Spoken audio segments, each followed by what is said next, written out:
Hey, how's it going everybody? Today I'm just going to be making a quick instructional video on how to use your 2010 Acura MDX's power tailgate.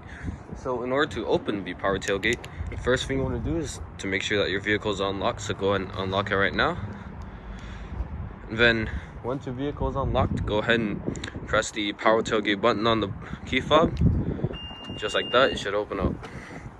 I'll show you a couple of various methods of opening it up. As you can see, once it's open, there's only one way to close it. You can either close it by hand, or you can press the power tailgate button. It's just located on the right side over here. Go and press that, just close.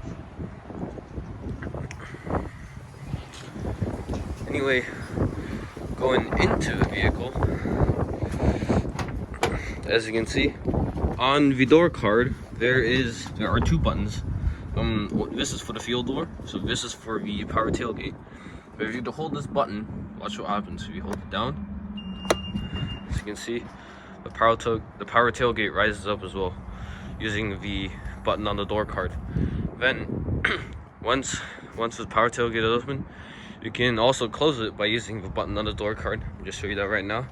So you can hold down the button for about 2 seconds. As you can see, power tailgate should just close by itself.